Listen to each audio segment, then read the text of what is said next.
All right, I'm Mike Morano, reporting for DamonWildcats.com, and I'm joined here right now by Steve Beatty, our head men's and women's tennis coach. We're going to be bringing you these kind of weekly updates as we go throughout the fall season here for the women's tennis team. Coach, your team's off to a 3-2 start to the season. This past weekend, you split a couple of matches on the road to open conference play, falling to Queens and then defeating Molloy. So just give me your observations of the team through 5 matches. I'm pretty impressed with especially the freshmen coming on board. We definitely need to work on some doubles strategy and stuff, but for the most part, our singles performances have been very, very solid. Larissa Yuen, she got Rookie of the Week in the conference the first week, so it was really impressive, and she had to play the Queens girl, who's one of probably the best in the nation. She competed hard against her, but did really well. The second match, she rebounded from that, and a tough doubles loss against Molloy too. The other freshmen, definitely Giovanna and Tina have done a great job of stepping into like a higher role in doubles and singles and doing well there, as well as Gretchen Ringley really stepping up at first doubles for the first time ever, really playing in that position, and she's done a phenomenal job up there.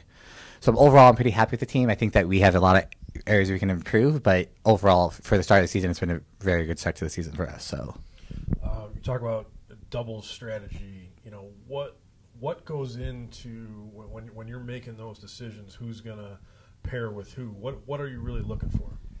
So obviously, there's a couple things. So it's a lot about personalities too, right? Who clicks good together on and off the court. So sometimes, Jess and Gretchen are really good friends on the court, but sometimes they can not get a little mad at each other on the court. So sometimes it's not good to play together in that situation. But other times you're trying to also see game styles. Like sometimes somebody likes to play more at the net and somebody likes to play back. So by doing that, having an aggressive player that's looking to be up at the net and having somebody that's going to play back and chase down balls is a good combination too. So it's really who's clicking together. I think we're still figuring that out. I think our first doubles team is pretty set. Second and third, we're still, I think, tweaking. But I think we find now with this weekend with switching things up with Tina and Gigi at 2 and having Morgan and Jess at 3, I really like those teams right now. So I think that's going to be how we stay for a little bit at least. So as part of that switching up, we saw Mackenzie Robbins get her first action of the season in the win at Molloy. So is that all part of it? You've got a pretty defined top 6 as far as singles plays go, but there seems to be maybe an opportunity for some of the other players, Mackenzie Robbins, to move into the doubles lineup. Yeah, so Mackenzie's definitely been working hard over the summer and throughout the season, and I wanted her to get some action in because you never know if somebody does get injured. Like, she may have to step into more of a predominant role. So it's good for her to get some experience, get a win under her belt so she feels more confident moving into other matches if she has to step in. So I think she's ready now to do that for us if we need her. But, I mean, right now, I think the 6 we have are very solid, and I think Mackenzie's a great person to look to move in and, if, an opportunity arises. So we mentioned that the singles lineup seems pretty set. It's been the same, I think, throughout the 5 matches.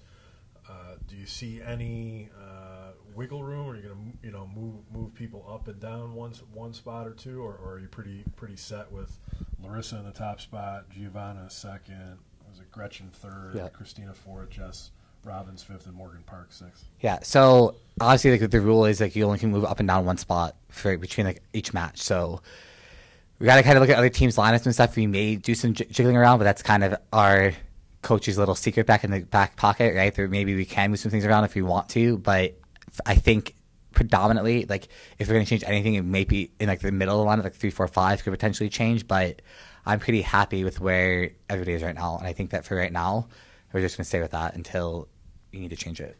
So just looking ahead, you guys will get a little bit of a break from dual match play this week. I know you're excited. We've got 7 additional women's teams coming in for the Damon Invitational Tournament. A couple of Division 2s, a couple of Division 1s, a couple of Division 3s, a really good mix of teams. Yeah, it's exciting because we've had tournaments in the past, but this is definitely the biggest one we're going to have. Different level, obviously D1, D2, and D3, and it's a good mix of teams. So I think our girls looking forward to being home for a weekend too, as well as getting to play, in a tournament format that's a little bit different than a dual match.